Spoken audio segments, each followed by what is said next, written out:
Okay. This podcast comes with a warning. This is not going to be my typical content. I've been completely unhinged by the eclipse. And today was a no good, very bad day. And I'm going to talk about it because I fuck some shit up. So I might as well be real. Like, I can't just talk about the good days I have, right? Might as well share some of the bad. But there is so much good and so much magic. The eclipse was like, oh, so good. But I'm not talking about that today. That's going to be the next one, possibly. It's complicated. So, yeah. There are two story arcs in my day today that were wildly unpleasant. I would say, yeah, it's probably one of the worst days I've had in a long time, which is, God, I mean, look how lucky I am. Holy shit. So, yeah, my day started with a colonoscopy gone wrong temporarily, hopefully, definitely not great. And more to come.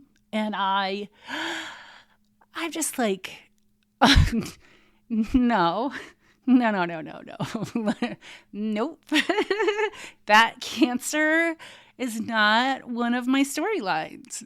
It's just not. It's been done. It doesn't matter. You know what? Actually, it's been done really well. It's probably been done the best it'll ever be done. And it's just never that good, you know? It's just always really painful. Cancer sucks.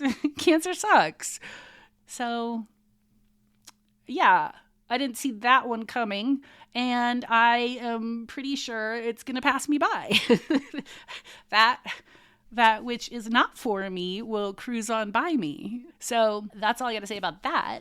And then I got in a big fight with my son today. And part of the problem is that it has occurred to me that it's really hard to be home when he's around. And he is living like in a frat house. And he's, I know he's being a teenager, but he's also kind of like, just like not, like just being kind of a dick human to like his mother. Oh, fuck. That's true. I know. I went wrong. That's the thing. I totally effed up my relationship with him, and it is the hardest thing. It's my biggest heartbreak. And yeah, I've been trying. It's like, God, there's so many puzzles I've figured out. There's so much that's so good in my life. Like, so good. I can't wait to tell you. But this one thing is so not good.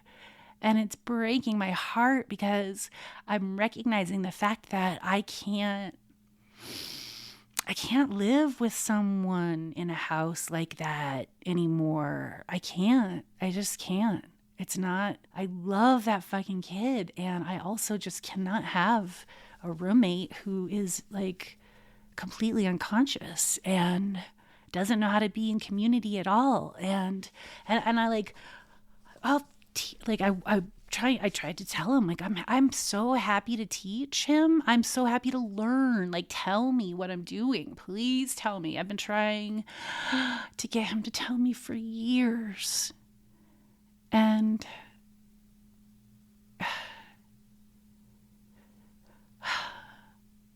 I don't know why he's so mad at me that he needs to, like, you know,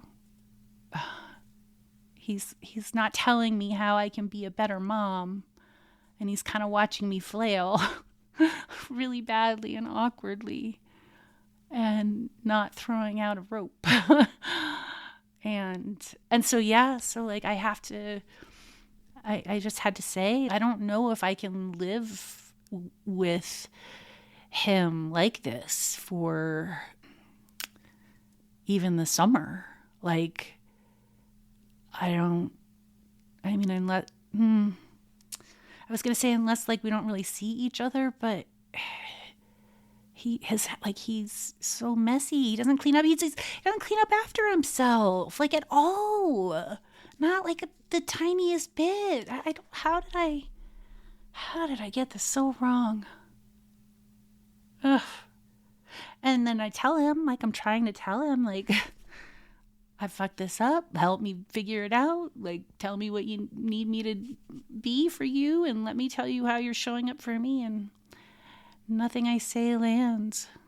It feels like everything I say, he turns into evidence against me. Yeah.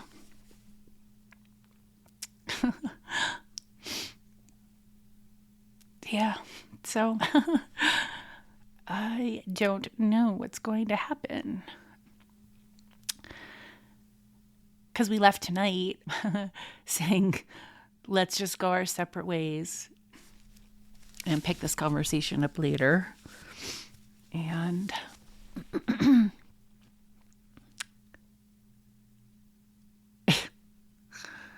shit he says to me is like so not nice. It's just not. He's just not nice to me. And I guess I deserve it, but I also don't, you know? Like, that's not what we're doing anymore. We're not, like, if someone wants to genuinely change, if they're really trying to figure shit out and be better, and they're asking for feedback, and like, how do you not help that person? God, I hope he's okay with other people. I hope it's just me, but I don't know. I know he gets along with his dads. You treat your mom with love because she's giving you all of hers. And even if it was messed up and wasn't what you wanted or needed, you know, she's...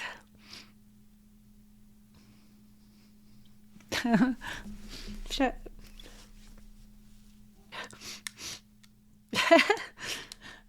Let me tell you what I did, which was not great. So, part of the things that went wrong today was I got back from my colonoscopy and I have this annoying news that it's not like out of my life. And I cook this amazing dinner, this Peruvian chicken dinner, and it's like, it's so what Jackson would like. And it was so good. It was so good. And I was so looking forward to taking Sawarm out, and I wanted to take Dixie for a long walk after dinner, and I wanted to drink the one hard kombucha that I had left in the fridge, and I was like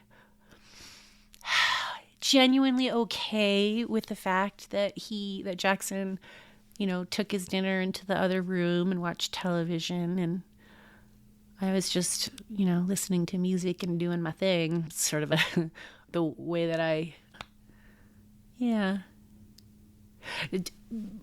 know, avoid getting sad because you ask and there's so much resistance, and so then you give up. Oh, God. This is fucking terrible. This episode, I'm so sorry about this episode. It's terrible. Shit. Yeah. So, yeah. I go to get the hard kombucha out of the fridge, and this is earlier in the day. He's floated the idea that I should buy him some beers for Thursday. And I know a lot of parents are, super lenient with alcohol and whatnot for teenagers. But like, anyway, I was like, I'm not sure about that, Jack. I got to think about that. And then I walked to the fridge and I opened the beverage drawer, and my hard kombucha is gone. And I walk over to Jackson and I'm like, dude, you drank my hard kombucha? And he did have a sheepish grin on his face, but I was like, no, for so many reasons. No, A, you have your answer on whether I buy you alcohol, but B, that was my last one, and I was looking forward to it, and I had a hard day, and now I don't have it.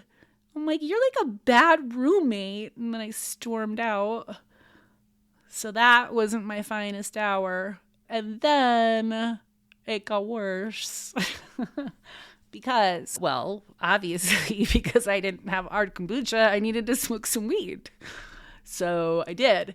And normally this weed makes me super happy and chill. It's like party. It's like such a fun party when every other time I've ever smoked this one specific spliff. It's like, and it's lasted me for like so long. But yeah, this was like the end of it. And I did not react in the way that I normally do, and I guess I should have known that because I was upset. But I proceeded to call up my lovely ex, who's a co-parent here, and I was like, I gotta tell you what's happening. And so I'm relaying it, and I'm like, I don't know if I can make it. I don't know if I can make the summer. Like, I don't think I'm gonna make it. And, and he's kind of like, well, you have to make sure that you outline all of the rules, that they know all of the rules. So like, and I'm just like, my brain doesn't work that way. Like, there's just some rules you're not supposed to break. Come on. But apparently not. And so he's like, because he knows me, and he's kind of like, well, say some of that stuff that you're saying to me, but like, soften it a little bit. And I was like, yeah, that sounds great. Well, that's not what happened. I'm so sorry. I'm so sorry, Captain Daddy. I'm so sorry, Captain Daddy. I did not. Yeah, apparently this weed also works as like truth serum, aggressive truth serum, where you just lay it all out, or at least that's what I did.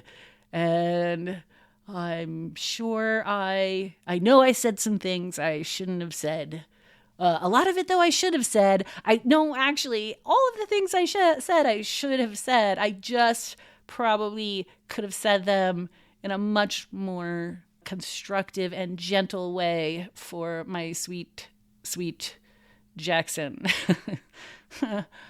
So I'm still getting it wrong with him. Yeah, because, he knows he can walk all over me.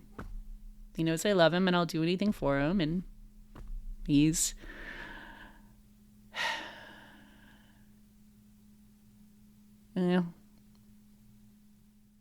Obviously, obviously I'm not going to do anything for him anymore. That's where we're at. Oh man. That's where we're at. I am no longer willing to trade my peace and my joy. Nothing I'm doing that would cause me to have someone in my life not just enjoy me. Because I'm fun and I know how to skedaddle. I like my alone time too. I don't know. I really am at a loss. I don't know how to fix it. But what I do know is that I now have a ticking clock. I'm not gonna micromanage him on how to be a human. He's smart enough that you can tell him be a human better, and he should be able to learn how to be a better human. I don't think he can listen to me because he's too mad at me. And until he's able to really express that anger and get it out, and I don't know when this is going to change, and I'm going to have to wait it out, and I am not going to wait it out under the same roof. That is why we divorce people. That's actually why we divorce people, you know? At least in my case, you get divorced because it is not fun living together anymore. And it gets in the way of your relationship. You can find fun in the relationship still, but when you're living together, it just brings stuff into the relationship that you are better served not having in the relationship. And, you know, Captain Daddy and I, we have a really good relationship. We did conscious uncoupling pretty well and are still doing it well. You know, we get to vacation together, and that's really fun. And we get to, you know, do stuff with the kids together. And so the potential solution is going to be, and he offered. So this was an offer that Jackson goes and lives with Neil in his 1-bedroom apartment for part of the time. And I really like that idea. I think for so many reasons, I like that idea.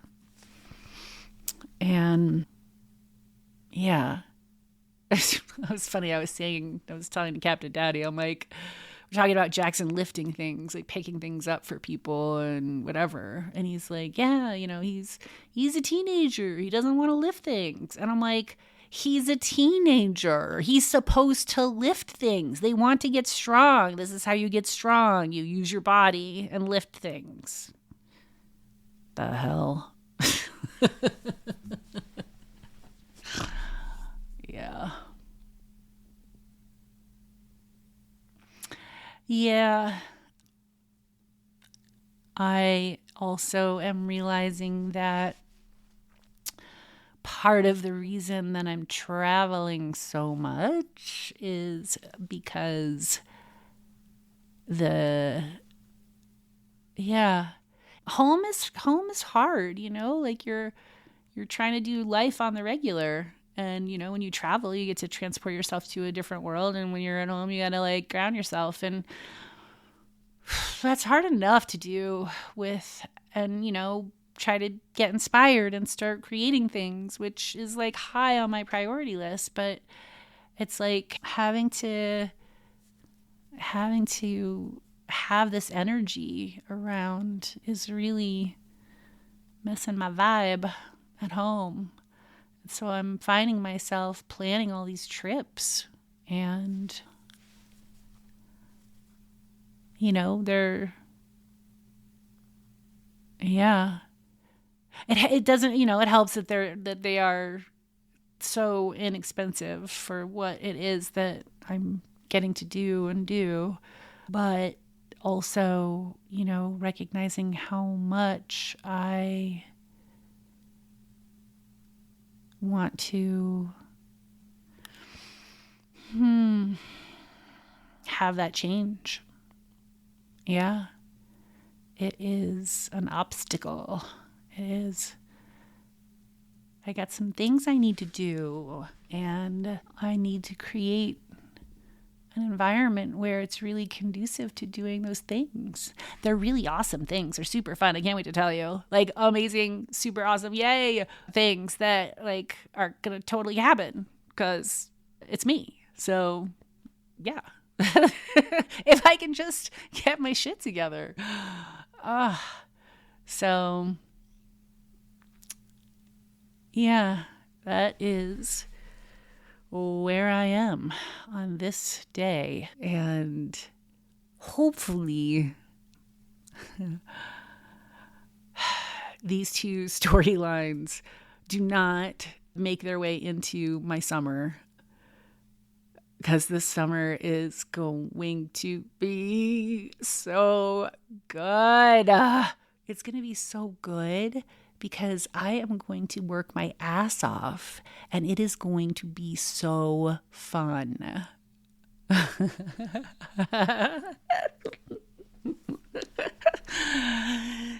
It's going to be so fun. And I'm going to get a lot of shit done. And that's going to feel great. And the rest of my life is like, you don't even know the half of it. Oh, that eclipse, that was so powerful. Man, it is just, it's still going, you know, it just revealed everything. It just revealed everything. And now, you know, we can't unsee the things, which is the good news. Because then it makes it really easy to be like, hey, I don't like that. That doesn't look good. Ooh, look at that over there. You know what? I'm going to do that now. And I'm going to go do that. Because that looks fun. Yeah, I got a few things figured out. And I would love to share them. They're for everyone. It's not the things that I'm learning have everything to do with how I'm choosing to show up in this world. And I know I am not normal, but that's really maybe where you should be looking at if you're feeling like there are ways that you are wanting to expand your life. My life has gotten so expansive in so many amazing ways. And I'm sorry.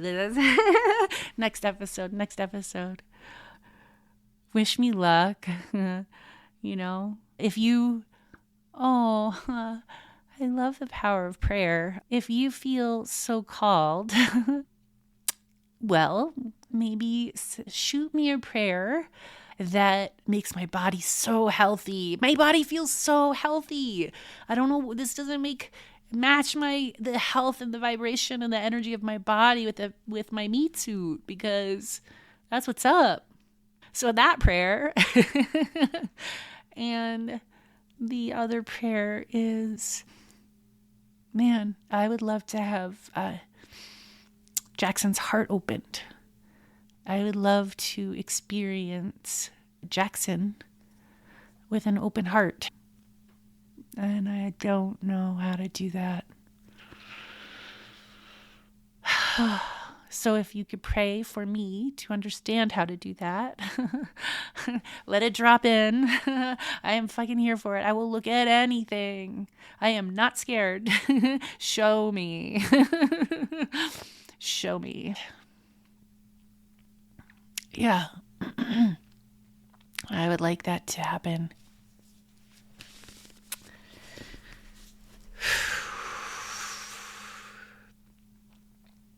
I would love it if he wanted to come where I'm going. It's so much better with people that you love and friends. That kind of makes it the best. So,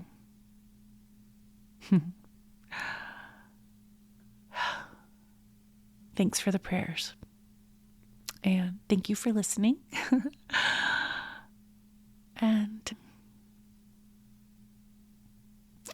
Here's to living a big, full life and feeling all of it and loving all of it.